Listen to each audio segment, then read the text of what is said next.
Queridas e queridos da comunidade Paz e Bem, estamos hoje no nosso programa de número 10, Paisagens, cujo tema vai ser Clarice Lispector e o chamado ancestral.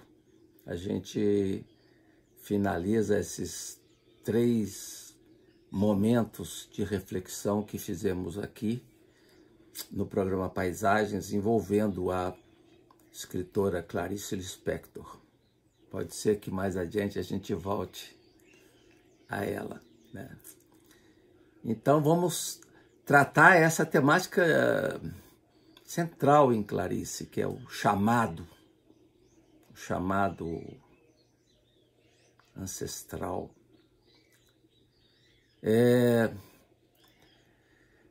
E estamos aqui nesta manhã primaveril, essa terça-feira, dia 26 de setembro de 2023. Busco introduzir o tema falando que esse tema está profundamente relacionado com uma sensibilidade do nosso tempo, nesse difícil tempo de ruínas, né, do século XXI. Um tempo que nos convoca à temática da interrelacionalidade, da interconexão, como tão bem lembrou o Papa Francisco na sua encíclica sobre o cuidado com a casa comum.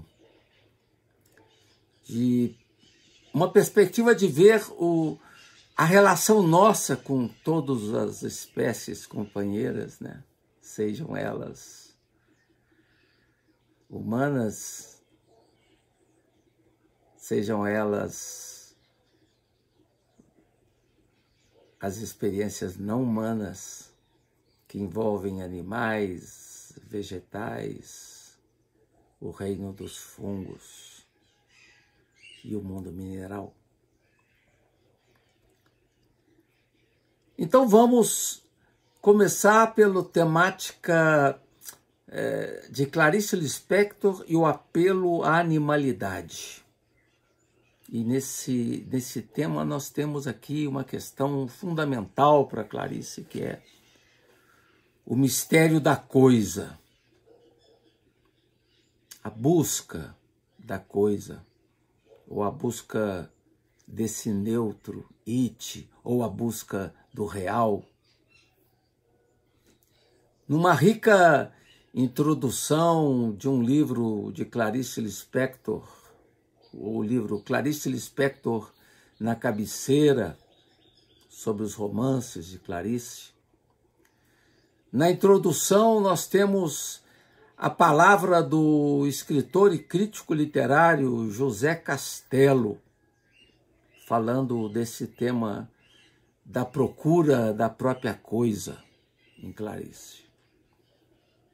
Um tema que marcou Clarice desde o seu primeiro romance, de 1943, Perto do Coração Selvagem.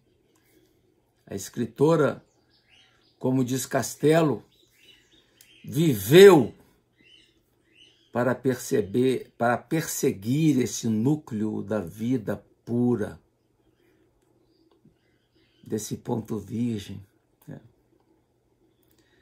Desse núcleo que nos despe da superficialidade do manto cultural. Clarice foi uma escritora que viveu para captar, para buscar ansiosamente aquilo que existe atrás de trás do pensamento. Indica Castelo que o pensamento de Clarice se voltava não para as palavras, se voltava para aquilo que sob elas se camufla, aquilo que ao invés de se mostrar, se oculta. Como se estivéssemos numa dança em torno ao núcleo do real, em torno ao qual nós humanos contingentes e marcados pela impermanência, nós, enquanto seres humanos frágeis, só teríamos como recurso dançar. E muitas vezes dançar sobre os escombros. Clarice diz que é um susto ver as coisas, quando a gente sai do domínio das coisas comuns, da rotina, e tenta se aprofundar na realidade, a gente leva um susto quando vê as coisas. E essas coisas estão sempre aí sob os nossos olhos, mas muitas vezes submergidas no esquecimento. Escritora era uma pensadora, como diz Castelo, que escreveu por um impulso de vida pessoal. Escreveu para sobreviver. Sem a escrita, a vida para ela não teria o menor sentido. E diria ainda mais que foi a literatura que a salvou. Uma vez perguntaram a Clarice por que ela escrevia. E a sua resposta foi clara. Escrevia ou escrevo para sobreviver. Como uma fera perdida em sua cela. Clarice era alguém tomada por essa voragem, por essa avidez, por essa gana de querer comer o mundo, de querer abraçar o mundo. Ela ali na sua varanda, em seu edifício em Copacabana, nas madrugadas ela sentia essa voracidade. Em seus escritos, a vemos sempre cercada de bichos, povoada de bichos. Não só dos bichos companheiros humanos, mas também daqueles seres estranhos. Não só das espécies companheiras amigas, como o cachorro que ela sempre amava, ou os 2 cachorros que ela teve, mas também dos bichos como seres estranhos que saem de esgotos, como ratos e baratas, como observamos no livro Cidade Sitiada, daqueles bichos que emergiam das trevas e sufocavam as ruas com cheiro de cascas podres. Com Clarice, então, nos adentramos na importância da convivência com os animais. E ela dizia que os animais nos humanizam. Ela chegava até a dizer que ela preferia ser bicho do que ser humana. E vemos, curiosamente, personagens como a Lucrécia, da Cidade Sitiada, que de repente se transfigura em cavalo, em vez de caminhar, trota com seus cascos pelo caminho. Mas não só Clarice foi tomada pelo apelo da animalidade, mas também pelo apelo da vegetalidade, um tema que também aparece em contos importantes de Clarice, como o Conto Amor, como a crônica Ato Gratuito, que nós nos debruçamos sobre ela no programa anterior. E no coração do mistério, a força da vegetação, a força das rosas, sejam vermelhas, amarelas, num dos contos de Clarice, A Imitação da Rosa, nós vemos a personagem Laura sair da normalidade, da sala, para ingressar na perfeição das rosas. Aquelas miúdas rosas silvestres do conto Imitação da Rosa, que levaram quase à loucura, ao êxtase, escritores, compositores como Marina Colasanti, Caetano Veloso, ou seja, aquela extrema beleza das flores era algo que incomodava, que provocava fissuras de loucura, como fala Caetano Veloso. Bela também é a descrição clariciana do milagre das folhas no livro dos prazeres. O olhar do leitor concentra-se numa delas, numa das páginas, que fala de uma folha que cai sobre os cílios de Lori, a personagem. E ela percebe, nesse acontecimento, a grandeza delicada de Deus. O estudioso brasileiro Evandro Nascimento, que pesquisa a animalidade, a vegetalidade de Clarice Lispector, ou outros autores que trabalham com a zooliteratura, o Evandro Nascimento sinaliza que a crítica literária não levou assim a sério o papel singular dos vegetais na literatura de Clarice. E ele então se coloca num livro muito interessante que ele lançou recentemente sobre o pensamento vegetal, se dedica com afinco a ressaltar essa questão tão importante no tempo atual. É a escritora brasileira que promove o encontro entre as alteridades humanas e não humanas, diz o Evandro Nascimento, conseguindo avançar para além dessa humanidade ensopada de humanização. Clarice e seu desejo de perseguir o núcleo da vida pura, da vida que nos iguala aos nossos companheiros animais, embora nós também sejamos animais. Como dizia Thomas Merton no prólogo do livro de Ernesto Cardenal, A Vida no Amor, os animais estão sempre em contato imediato com a vida. Eles não refletem sobre a vida, eles simplesmente vivem a vida. E Clarice busca isso, captar isso. Outro escritor que fala disso, que é Rilke, também fala dessa pureza do animal na 8ª elegia de Duino, do espaço livre, profundo que há na face do animal, daquele animal espontâneo que ultrapassou seu fim e que diante de si tem apenas Deus e quando se move é para a eternidade. O animal é aquele bicho que vê o aberto.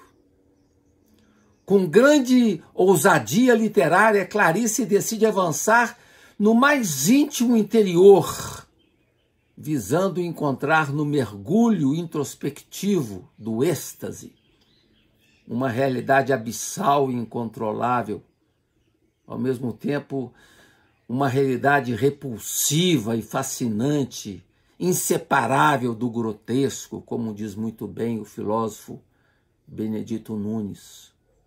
Então temos em Clarice esse chamado primordial, uma experiência que Clarice fez com muito risco de estar à beira do abismo, como ela dizia, e que está radicalizado no romance de 1964, Paixão segundo GH.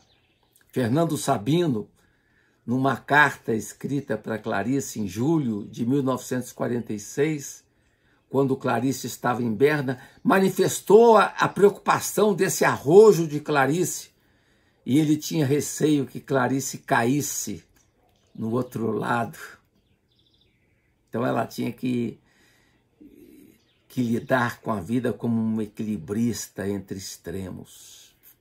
Esse romance, Paixão segundo GH, de 64, relata um episódio na vida de GH, uma escultora de classe alta que decide arrumar o quarto da empregada Janair, que havia acabado de deixar o emprego. Tudo acontece no livro, no trajeto que vai da sala ao quarto de empregada.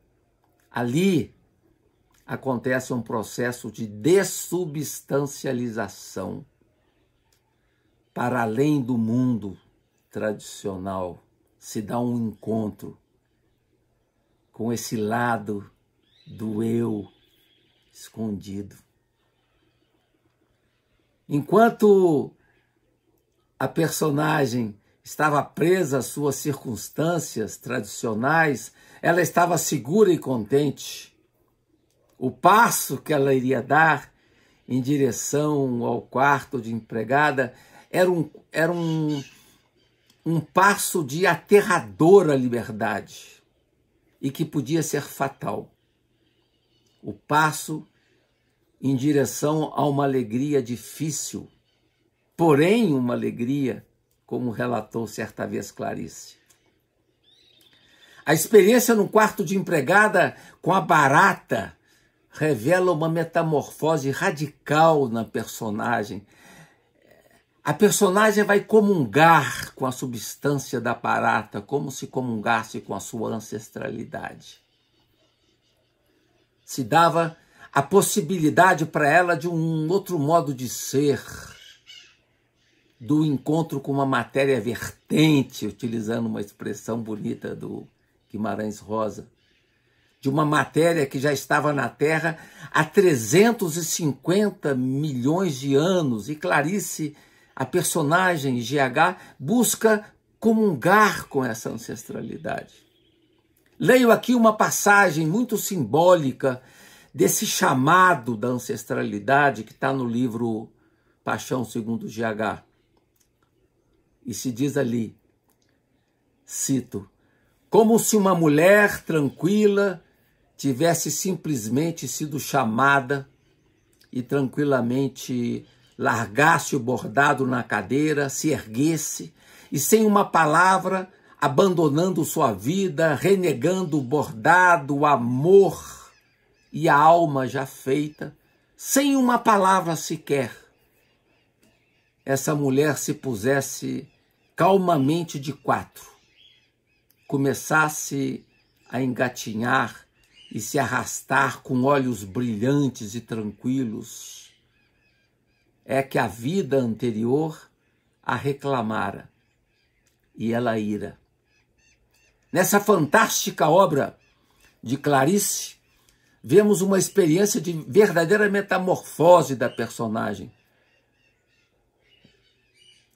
GH é tomada por esse grito ancestral, hipnotizada, não consegue se livrar do quarto onde a metamorfose se deu.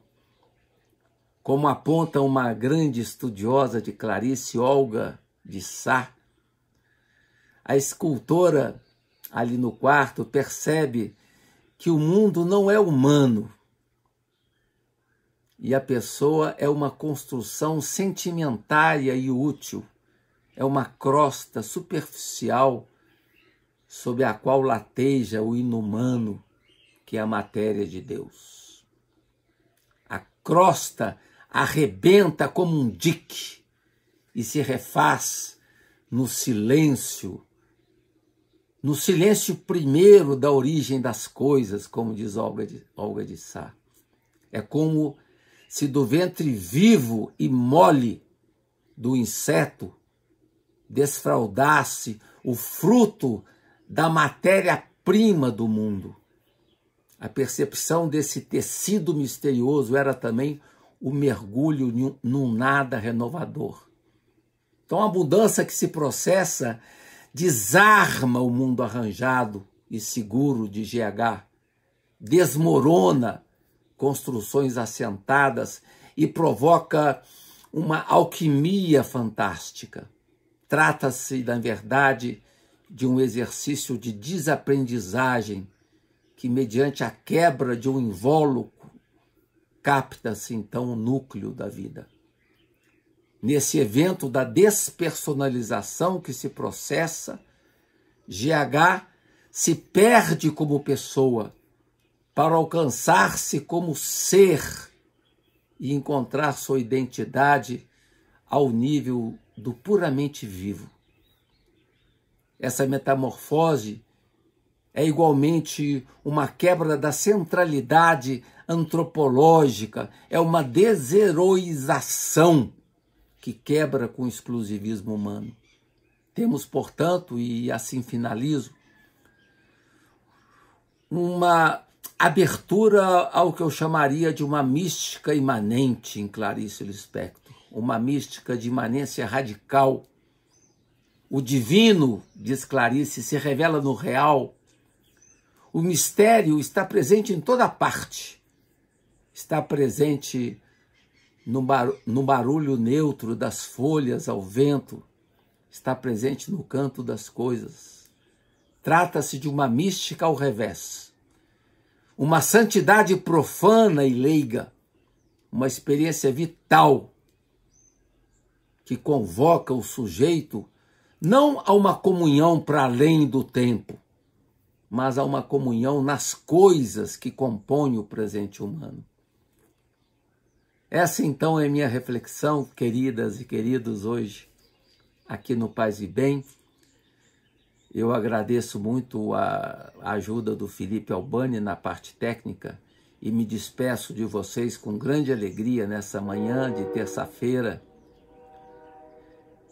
com esse gesto bonito do Paz e Bem. Até a próxima semana.